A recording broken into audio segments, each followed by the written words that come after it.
Hey guys, welcome back to the channel. Today I'm taking you to one of the most beautiful flower parks in the world. Let's go. Hi guys, so welcome to Cook and Hook.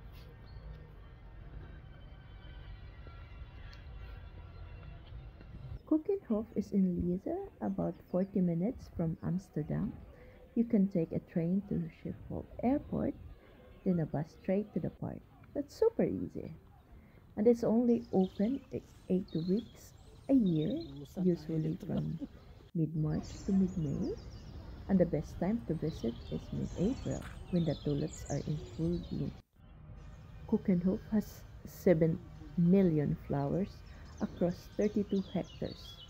You'll see tulips, daffodils, hyacinths, and more. Ang ganda. There are different garden themes like Japanese garden and historical garden. There's also a windmill where you can climb for a view of the flower fields and even boat rides through the tulip farms. This place is a huge and every corner is perfect for photos. And yes, there are food stalls and cafes inside. So quick tips, go early to avoid crowds. Wear comfy shoes because you have to walk like 4 to 5 hours.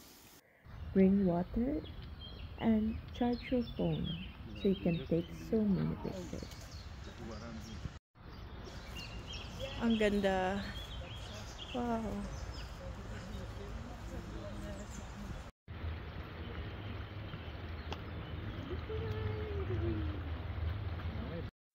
Kokenhof means kitchen garden because it used to grow herbs for a castle.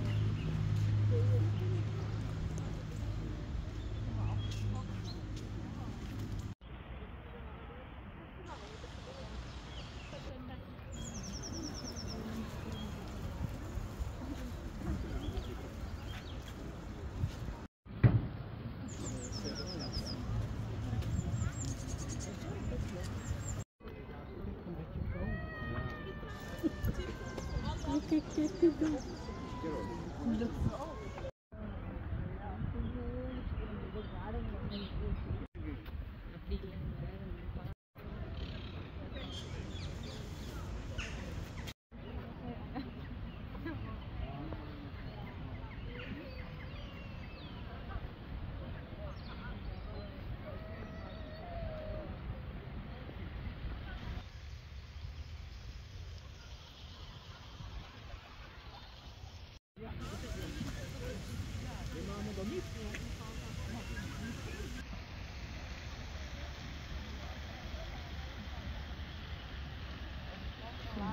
Ang nagpipicture para doon.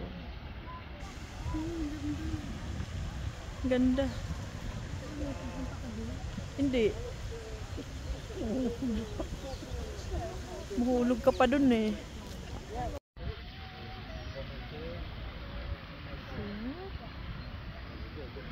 Papakahirap sila doon sa fountain.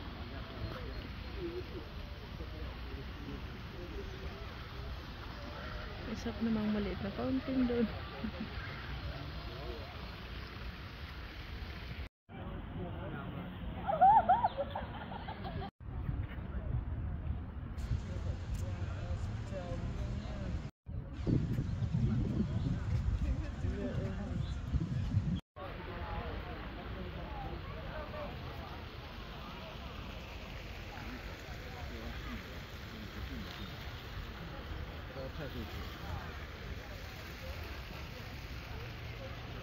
Pakita ko sa inyo kung gaano kaganda dito. Yun.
So that's it for my trip to Keukenhof. If you're visiting the Netherlands in spring, this place is a must see.